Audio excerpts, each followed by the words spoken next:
অভিষেক বন্দ্যোপাধ্যায়ের সেবাশ্রয়ে ফের বেনজির দুর্নীতির অভিযোগ সামনে এসেছে। সেবাশ্রয় ক্যাম্পে ছড়িয়ে ছিটিয়ে রয়েছে সরকারি মেডিকেল কলেজে বানানো ল্যাব রিপোর্ট। এই ক্যাম্পে রোগীদের পরীক্ষা নিরীক্ষা ডায়মন্ড হারবার মেডিকেল কলেজের ল্যাবে হয়েছে। সরকারি হাসপাতালের ল্যাবে তৈরি সেবাশ্রয় রোগীদের রিপোর্ট, সেখানে ডাক্তারের নাম নেই, সই নেই, রেজিস্ট্রেশন নম্বর পর্যন্ত নেই। সেবাশ্রয় নিয়ে নানান অভিযোগ উঠেছে, নানান বেনিয়মের বিষয় সামনে এসেছে। ফলতাতে বিডিও অফিসের মাঠে বসেছিল সেবাশ্রয় 2-এর মডেল ক্যাম্প। সেই রকমই একটি মডেল ক্যাম্পের ভেতরে আমরা রয়েছি। পরপর সার দিয়ে সেই মডেল ক্যাম্প যখন হয়েছিল, তখন নানান বিভাগের বিশেষজ্ঞ চিকিৎসকদের বসার জায়গা করা হয়েছিল, রোগী দেখার ঘর করা হয়েছিল। সেখানে ইএনটি রয়েছে, ডার্মাটোলজি রয়েছে, কার্ডিওলজি রয়েছে, গ্যাস্ট্রোএন্টেরোলজি রয়েছে, একাধিক বিভাগের ঘর করা হয়েছিল।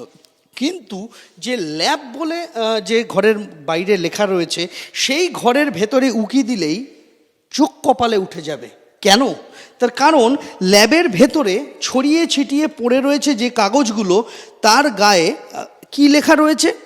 তার গায়ে লেখা রয়েছে Diamond Harbour government medical college and hospital, government of West Bengal, central lab requisition cum report. এরকম গোছা গোছা রিপোর্ট পড়ে রয়েছে সেবাশ্রয় 2-এর ক্যাম্পের ভেতরে। এবং সবথেকে চাঞ্চল্যকর বিষয়টা হচ্ছে, কোনো রিপোর্টে, কোনো ল্যাব রিপোর্টে কোনো চিকিৎসকের সই নেই। আমরা যদি একটা একটা করে দেখি, তারিখ কি রয়েছে? তারিখ রয়েছে জানুয়ারি 2026, বেশিরভাগেরই জানুয়ারি 2026-এর তারিখ। কিন্তু কোনোটারই নিচে কোনো স্বাক্ষর নেই চিকিৎসকের। কে এই রিপোর্টটা বানিয়েছেন তা জানার কোনো উপায় এই মুহূর্তে আর নেই। আমরা এখানে দেখতে পাচ্ছি যে এখানে পানুজা বিবির রিপোর্ট রয়েছে, সাবেরা খাতুনের রিপোর্ট রয়েছে, অনিমা চৌধুরীর রিপোর্ট রয়েছে, পড়ে রয়েছে এখানে আমরিবা দাসের রিপোর্ট রয়েছে, এখানে এস ঘোষ বলে একজনের রিপোর্ট, জহিরা বিবির রিপোর্ট, এবং বাকি যে কাগজগুলো রয়েছে সেগুলোও উল্টোলে দেখা যাবে যে সেগুলোও কিন্তু একাধিক রিপোর্ট, সবকটাই হেমাটোলজি বিভাগের রিপোর্ট। কিন্তু কোনোটাতেই কোনো রিপোর্টে কোনো স্বাক্ষর নেই এখানে। এবং একটা সরকারি মেডিকেল কলেজ হাসপাতালের যখন কোনো রোগীর রিপোর্ট তৈরি হয় সেই ল্যাবের, সেখানে অবশ্যই সেই রোগীটি কোন আউটডোরে দেখিয়েছেন অথবা কোন বিভাগে তিনি ভর্তি রয়েছেন সেই বিষয়টা উল্লেখ থাকে।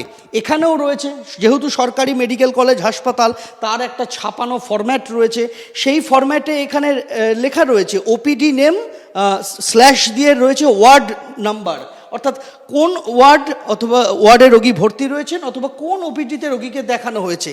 এখানে অদ্ভুতভাবে ওপিডি নেম এবং ওয়ার্ড নেমের পাশে লেখা রয়েছে সেবা, অর্থাৎ সেবাশ্রয়ের সংক্ষিপ্ত একটা শব্দ এখানে উল্লেখ করা হয়েছে। অর্থাৎ এটা সরকারি মেডিকেল কলেজ হাসপাতালের রোগীদের নয়, এই রিপোর্ট সেবাশ্রয় ক্যাম্পের। কিন্তু কিভাবে, কেন ডায়মন্ড হারবার মেডিকেল কলেজ, রাজ্যের সরকারি একটি মেডিকেল কলেজ, সেখানে সেবাশ্রয় ক্যাম্প থেকে পাঠানো রোগীদের নমুনা যাবে এবং সেগুলি পরীক্ষা হবে, এবং সেখানে সরকারি হাসপাতালের কোনো ওয়ার্ড বা ওপিডির উল্লেখ থাকবে না, শুধু লেখা থাকবে সেবা, এবং নিচে কোনো চিকিৎসকের স্বাক্ষরও থাকবে না, তার কোনো রেজিস্ট্রেশন নাম্বার থাকবে না। এ ঘটনা নজিরবিহীন।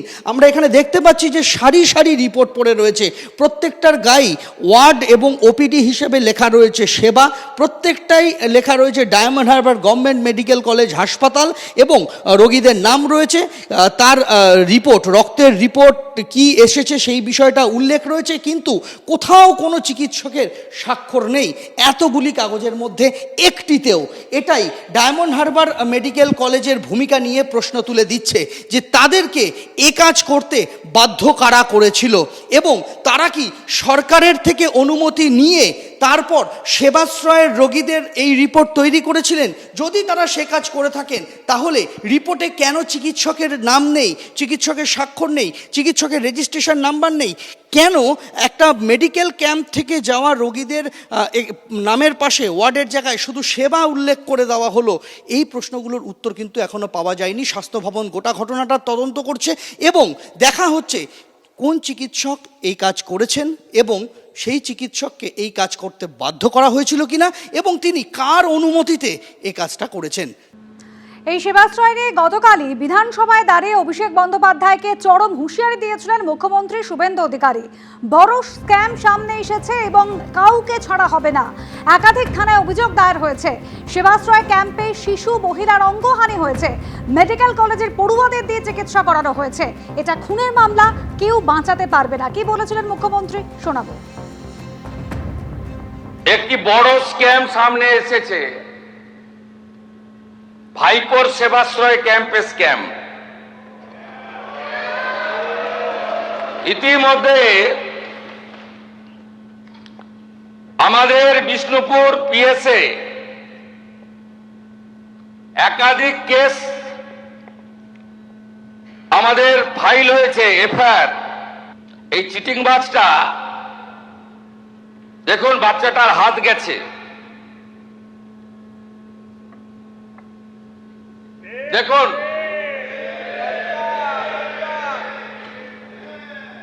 দেখুন আরেকটা বাচ্চাকে কিভাবে বিকলাঙ্গ করেছে দেখুন।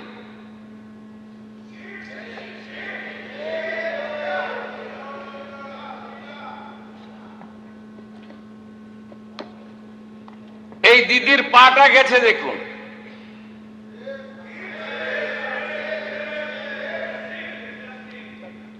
এ যেটা করেছে এই চিটিংবাজ ভাইপো, আল্ট্রাসোনোগ্রাফি মেশিন বাইরে নিয়ে গেছে, এক্সরে মেশিন বাইরে নিয়ে গেছে, সরকারি হসপিটালের ডাক্তারদের বাইরে নিয়ে গেছে, মেডিকেল কলেজের স্টুডেন্ট মুখ্যমন্ত্রীকে চিঠি দিয়েছে। মেডিকেল কলেজের স্টুডেন্ট ডাক্তার হতে পারে, চিকিৎসা করতে পারে? তো একবার ঢুকলে বেরোবে না, এ তো খুনের মামলা। একে কেউ বাঁচাতে পারবে না। এই চিটিংবাজ ভাইপোকে কেউ বাঁচাতে পারবে না। আগে তো সবকে তুলবো। যাকে রাজনৈতিক টার্গেট করা হচ্ছে তিনি তো বিধানসভার সদস্য নন, ফলে তিনি তো আত্মপক্ষ সমর্থনের কোনো সুযোগ পাচ্ছেন না, ফলে তিনি তো এমপি। তো তাহলে বিজেপি লোকসভায় বিষয়টা তুলুক না। সেবাশ্রয় নিয়ে যা যা সমস্যা লোকসভায় বিজেপির এমপিরা তুলুন, সেখানে তো এমপি ডায়মন্ড হারবার তার বক্তব্য রাখার সুযোগ পাবে। যে ব্যক্তি বিধানসভার সদস্য নন তাকে সবাই মিলে একটা অনুপস্থিত, যিনি বিধানসভায় আত্মপক্ষ সমর্থন করতে পারবেন না, তাকে বারবার আক্রমণ করে বিধানসভায় কী লাভ আছে? আমি সেবাশ্রয়কে ডিফেন্ডও করছি না, সাপোর্টও করছি না, বাট যে ব্যক্তিকে টার্গেট করা হচ্ছে বিধানসভায়, আর বাকিটা আইনের পথে যেখানে অভিযোগ আছে পুলিশ তদন্ত করবে, যারা সেবাশ্রয়ের অর্গানাইজার তারা আইনে বুঝবেন। ফলতার সেবাশ্রয় ক্যাম্পে ঝাঁ চকচকে অ্যান্টি চেম্বার, শীতাতপ নিয়ন্ত্রিত সুবিশাল অ্যান্টি চেম্বারের সঙ্গে রয়েছে অ্যাটাচড বাথরুম। অভিষেক না পুষ্পা, কার জন্য তৈরি হয়েছিল অ্যান্টি চেম্বার? প্রশ্ন তুলছে বিজেপি। এই হচ্ছে সেই অ্যান্টি চেম্বারের ছবি, যেটা অভিষেক বন্দ্যোপাধ্যায়ের সেবাশ্রয়, সেখানেই এই অ্যান্টি চেম্বারের হদিশ পাওয়া গিয়েছে। অ্যান্টি চেম্বার শুধু নয়, এর ভেতরে অ্যাটাচড একেবারে ঝাঁ চকচকে বাথরুম পর্যন্ত রয়েছে। এখন প্রশ্ন হচ্ছে, এই অ্যান্টি চেম্বার একটা সেবাশ্রয়ের ক্যাম্পে কি কারণে তৈরি করা হয়েছিল, কার জন্য তৈরি করা হয়েছিল, কে ব্যবহার করতেন? বৃহৎ আকারে তৈরি করা হয়েছিল সেবাশ্রয় 2-এর মডেল ক্যাম্প, যা হার মানাবে যে কোনো সিনেমার সেটকে, যা কোটি কোটি টাকা খরচা করে তৈরি করা হয়, অথবা কলকাতার নামী বড় পুজো প্যান্ডেল, থিমের পুজো, সেখানে যে কোটি কোটি টাকা ব্যয়ে মণ্ডপ তৈরি হয়, সেট তৈরি হয়, ঠিক সেরকম। কিন্তু এখানে চিকিৎসকদের বসার জায়গা রয়েছে, রোগীরা কোথায় যাবেন, কোথায় বসবেন, কোথায় কি পরীক্ষা নিরীক্ষা হবে, সমস্ত কিছু রয়েছে। কিন্তু তার মাঝখানে একটা জিনিস চোখ টানতে বাধ্য, তা হচ্ছে এই অ্যান্টি চেম্বার কথাটা। এই অ্যান্টি চেম্বার কার জন্য তৈরি হয়েছিল?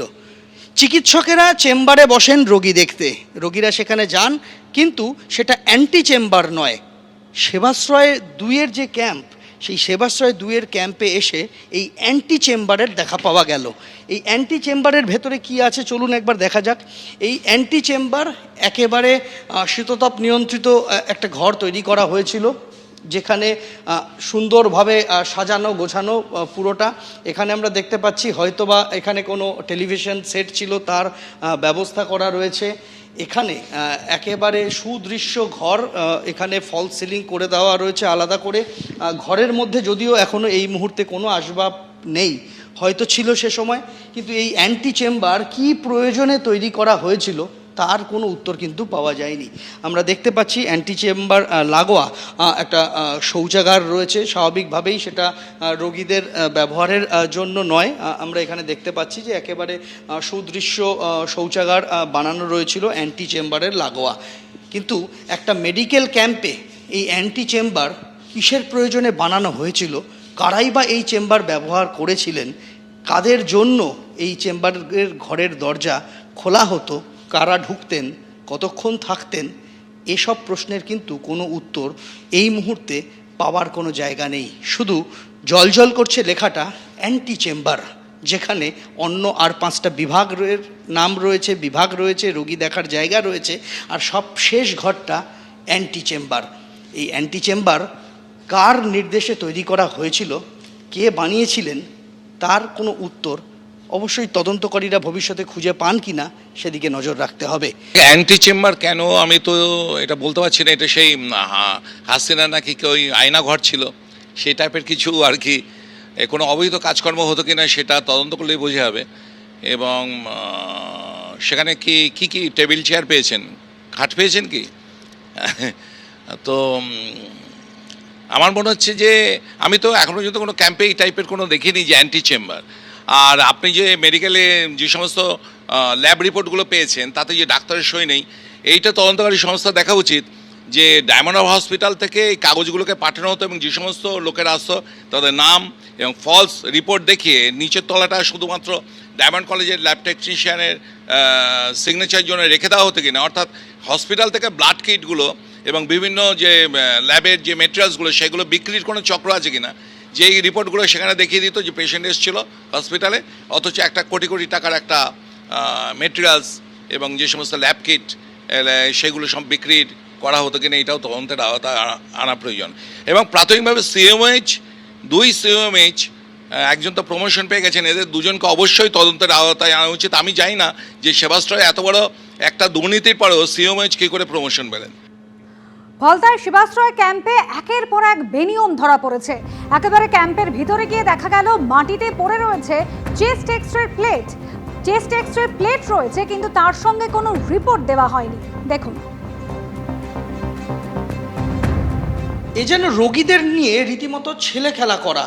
তার চিকিৎসা সংক্রান্ত যাবতীয় নথিপত্র ছড়িয়ে ছিটিয়ে ফেলে রাখা এবং তাকে ফেরত না দেওয়া। যেমন আমরা দেখতে পাচ্ছি যে এখানে সেবাশ্রয় 2 ক্যাম্পের ভেতরে কোনো রোগী বা রোগিনীর এইরকমই চেস্ট এক্সরের রিপোর্ট পড়ে রয়েছে। আমরা যদি এটা দেখি, এখানে নাম রয়েছে মারুফা বিবি এবং এটা তৈরি করা হয়েছিল SSKM হাসপাতাল থেকে। তৈরি করা হয়েছিল 2024 সালের জুলাই মাসে, 19শে জুলাই। সেই রিপোর্ট অর্থাৎ সেবাশ্রয় ক্যাম্প যখন হয় তার অনেক আগের রিপোর্ট, অর্থাৎ রোগীর নথি পড়ে রয়েছে এখানে। আরেকটা রিপোর্টের দিকে যদি আমরা তাকাই, এটাও SSKM হাসপাতাল থেকে করা হয়েছিল, এটাও এক রোগীর। এটা এখানে তারিখ রয়েছে 2021 সালের 20 জুলাই, অর্থাৎ তৈরি করা হয়েছিল আজ থেকে 5 বছর আগে। এই সমস্ত রিপোর্ট, রোগীদের নথি, সেগুলো পড়ে রয়েছে সেবাশ্রয় ক্যাম্পের ভেতরে জায়গায় জায়গায়। আচ্ছা, কিছুক্ষণ আগে আপনাদের সামনে কি রাখলাম, এই সেবাশ্রয় ক্যাম্পে রিপোর্ট রয়েছে, সেই রিপোর্টে না আছে চিকিৎসকের নাম, না আছে চিকিৎসকের সই, না আছে চিকিৎসকের রেজিস্ট্রেশন নাম্বার। উল্টো ছবিও ধরা পড়েছে। রিপোর্ট রয়েছে, সেখানে চিকিৎসকের নাম রয়েছে, রেজিস্ট্রেশন নাম্বার রয়েছে, স্ট্যাম্প রয়েছে, সই রয়েছে, কিন্তু সেই রিপোর্টে কোনো তথ্য নেই, একেবারে ফাঁকা। চিকিৎসকের স্ট্যাম্প সই করা ফাঁকা কাগজ ছড়িয়ে ছিটিয়ে রয়েছে ক্যাম্পে। দেখুন, সেবাশ্রয় 2-এর মডেল ক্যাম্প ফলতাতে, তার ভেতরে এসে চক্ষু চড়কগাছ হওয়ার জোগাড়। সেখানে কি পড়ে নেই আমরা দেখতে পাচ্ছি। এর আগে যেমনটা আপনাদের দেখিয়েছিলাম, ডায়মন্ড হারবার মেডিকেল কলেজের সেন্ট্রাল ল্যাবের রিপোর্ট এবং চিকিৎসকদের নাম রেজিস্ট্রেশন স্বাক্ষরহীন সেই সরকারি রিপোর্ট পড়ে রয়েছে এখানে, যেটা সরকারি মেডিকেল কলেজ হাসপাতাল থেকে তৈরি করা হয়েছিল। এরকম গোছা গোছা রিপোর্ট, মানে গুণে শেষ করা যাবে না, এত বিপুল পরিমাণ রিপোর্ট এখানে পড়ে রয়েছে আমরা দেখতে পাচ্ছি। এই শেষ নয়, এখানে পড়ে রয়েছে একাধিক আল্ট্রাসাউন্ড রিপোর্ট, অর্থাৎ ইউএসজি করা হয়েছিল সেবাশ্রয় 2-এর নামে লেটার হেড রয়েছে আমরা দেখতে পাচ্ছি, এবং প্রত্যেকটা এখানে ইউএসজি রিপোর্ট এখানে পরপর পড়ে রয়েছে। আল্ট্রাসোনোগ্রাফি রোগীর নাম দেওয়া রয়েছে, তারিখ দেওয়া হয়েছে, সবটাই 2026-এর, কোনোটা জানুয়ারি, কোনোটা ফেব্রুয়ারি, এই সমস্ত রিপোর্ট, এগুলো সব প্রত্যেকটার মাথায় লেখা রয়েছে ইউএসজি আল্ট্রাসোনোগ্রাফি রিপোর্ট। এইরকমই আল্ট্রাসোনোগ্রাফি থেকে শুরু করে রক্ত পরীক্ষার রিপোর্ট, যেগুলি রক্ত পরীক্ষার রিপোর্টগুলো প্রত্যেকটা ডায়মন্ড হারবার মেডিকেল কলেজ হাসপাতালের নাম লেখা, এরকম রিকুইজিশন স্লিপ, যেটা সংখ্যায় নিরিখে ধরতে গেলে শয়ে শয়ে এই ধরনের রিপোর্ট পড়ে রয়েছে। এবং তার মধ্যে থেকে আরেকটি জিনিস চাঞ্চল্যকর বললেও কম বলা হয়, এখানে একটা আমরা দেখতে পাচ্ছি যে একটা প্রেসক্রিপশন, ফাঁকা প্রেসক্রিপশন, এবং সম্ভবত এখানে রোগীর হৃদযন্ত্রের সমস্যা সংক্রান্ত তার নানান প্যারামিটার সেখানে লেখা হবে, সেরকম একটি রিপোর্ট, যেখানে নিচে চিকিৎসকের নাম রেজিস্ট্রেশন নাম্বার রয়েছে। আমরা দেখতে পাচ্ছি যে এখানে চিকিৎসক অমিত কুমার মণ্ডল MBBS এবং তার যে অন্যান্য ডিগ্রি রয়েছে সেই সমস্ত কিছু লেখা রয়েছে। নিচে তার রেজিস্ট্রেশন নাম্বার রয়েছে, এমনকি চিকিৎসকের ফোন নাম্বারও রয়েছে, তিনি কার্ডিওলজিস্ট সেটা বলা রয়েছে। কিন্তু গোটা পাতাটাই ফাঁকা, অর্থাৎ একটা ফাঁকা প্রেসক্রিপশন, একটা ফাঁকা রিপোর্ট তৈরি করার কাগজ, যেটা সেবাশ্রয় 2-এর জন্য বানানো হয়েছিল। একেবারে ছাপানো হরফে চিকিৎসকের যাবতীয় তার পরিচয় বৃত্তান্ত এখানে লেখা রয়েছে, কিন্তু সেই রিপোর্টটা তৈরি করা হয়নি। অর্থাৎ এরকমও হয়েছে যে ফাঁকা কাগজ রেখে দেওয়া হয়েছে এবং সেখানে চিকিৎসককে দিয়ে আগে থেকে স্ট্যাম্প সই করিয়ে নেওয়া হয়েছে, পরে সেই রিপোর্ট তৈরি হবে বলে রাখা রয়েছে। সেটাও কিন্তু একই রকমভাবে বেআইনি, এমনটাই বলছেন চিকিৎসকেরা। সেবাশ্রয় নিয়ে গতকালই পদক্ষেপ করার হুঁশিয়ারি দিয়েছেন মুখ্যমন্ত্রী শুভেন্দু অধিকারী। আরও জানিয়েছেন, রাজ্য পুলিশের CID STF দিয়ে তদন্ত এবং অভিযান চলছে। ক্যাম্পে যারা ক্ষতিগ্রস্ত হয়েছেন তাদের অভিযোগে FIR দায়ের করা হয়েছে, কাউকে ছাড়া হবে না। এক্সরে মেশিন সিজ করেছি আমরা, USG মেশিন সিজ করেছি আমরা, এক্সপায়ারি সমস্ত ওষুধ সিজ করেছি, এবং এই খাতে পূর্ব মেদিনীপুর জেলা শাসক এবং দক্ষিণ 24 পরগনা জেলা শাসক ডায়মন্ড হারবার এবং নন্দীগ্রামের সেবাশ্রয় প্রকল্পের মাধ্যমে সরকারি যে অর্থ ব্যয় হয়েছে, সরকারি যে ডাক্তারদের ডিউটিতে লাগানো হয়েছিল, সেগুলো আমরা করেছি। আমি মাননীয় সদস্য দেবাংশু পণ্ডা মহোদয় গতকাল যে অভিযোগ করেছিলেন তার ভিত্তিতে আমি সবাকে এবং বাংলার জনগণকে আশ্বস্ত করতে চাই যে আমরা এই ব্যাপারে রাজ্য পুলিশের CID STF দক্ষিণ 24 পরগনা জেলা পুলিশকে নিয়ে, তার সঙ্গে আমাদের মেডিকেল এক্সপার্টদের নিয়ে আমরা ব্যাপক অভিযান এবং ব্যাপক তদন্তের কাজ করছি। মানুষের জীবন নিয়ে যারা ক্ষতি করেছেন এবং এই ক্যাম্পে যারা ক্ষতিগ্রস্ত হয়েছেন তাদের প্রত্যেকটি অভিযোগকে FIR হিসেবে ট্রিট করা হয়েছে। ABP আনন্দ, এগিয়ে থাকে, এগিয়ে রাখে।